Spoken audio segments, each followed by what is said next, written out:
तो लगता है कि अम्बेडकरवाद देश की जरूरत है। अम्बेडकरवाद को समझिए, समता, समानता, बंधुत्व, भाईचारा, मैत्री, हर इंसान को बुनियादी सुविधाएं और सम्मान का जीवन मिले। और ये हमारी जिम्मेदारी है कि अगर गवर्नमेंट कोई काम करे तो वो जाति धर्म से ऊपर उठ के सभी के लिए हो। गवर्नमेंट की कोई पॉलिसी ऐसी ना हो जिसमें किसी का कोई नुकसान हो। निगेटिव सोच के साथ गवर्नमेंट काम ना करे, पॉजिटिव सोच के साथ काम करें। देश की आजादी के इतने साल बाद भी अगर लोग लंबे समय से बुनियादी सुविधाओं से वंचित हैं तो इसके लिए सरकारें जिम्मेदार हैं। अब वो बुनियादी सुविधाओं पर बात भी होगी और नए अवसर कैसे तैयार हों। देश का नौजवान सड़कों पर है, बेरोजगार है, देश का किसान परेशान है, न्यूनतम मजदूरी नहीं मिल रही है और ना ही रोजगार है लोगों पे। लोग सुबह उठ के जाते हैं बिकने के लिए, लेकिन कोई खरीदने वाला नहीं होता, क्योंकि देश में 80 करोड़ से ज्यादा लोग ऐसे हैं जो हैंड टू माउथ है। अभी सबके लिए काम करना है। महिला सशक्त हों और सुरक्षित हों। दिल्ली में भी महिलाएं सुरक्षित नहीं है। उन महिलाओं को फील कराना है कि वो भी इस देश में बराबर की इज्जत के साथ जिए। अभी तो सरकार ने सब झूठे वादे किए हैं।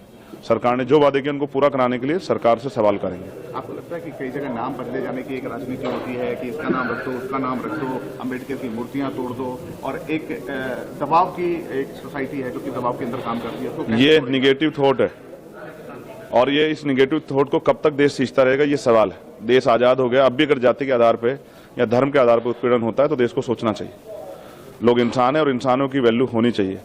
अगर कोई जाति धर्म के नाम पे किसी का साथ शोषण करेगा तो ये एक्सेप्ट नहीं किया जाएगा। और लोग मरने के लिए पैदा नहीं हुए, चाहे वो माँ सोने की चम्मच से दूध पिलाने वाली माँ हो या चाहे वो टूटी चम्मच से। हर माँ को अपने बेटे से प्यार है। सबकी जीवन सुरक्षित होना चाहिए। एक आखिरी सवाल है आपसे। मेरे जैसे बहुत सारे लोगों की जरूरत है और मैं प्रयास करूंगा आजाद समाज पार्टी के जरिए वो पार्लियामेंट में आए। एक आखिरी सवाल है। प्रधानमंत्री मोदी कहते हैं कि ईवीएम में किसी ने दोष नहीं दिया इस बार के रिजल्ट में। आपको लगता है कि ईवीएम में कुछ गड़बड़ी है या फिर ऑपोजिशन का एक बहुत बड़ा चिन्ह है ईवीएम?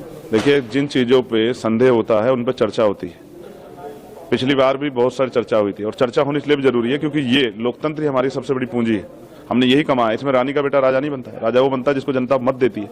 तो अगर कहीं भी संदेह होता है तो उस पर सवाल खड़े होने चाहिए और उसका जवाब उसको इलेक्शन कमीशन को भी और सरकार को देना चाहिए। एक्सपेंशन कैसे करेंगे यूपी में? बहुत मेहनत करेंगे, गांव-गांव जाएंगे, लोगों को जोड़ेंगे, पूरे देश में करेंगे। बहुत बड़ी जिम्मेदारी है और वो एक बहुत बड़ा समाज उम्मीद लगाए बैठा है कि चंद्रशेखर आजाद के जरिए बाबा साहब अम्बेडकर और माननीय काशीराम साहब का अधूरा सपना पूरा होगा।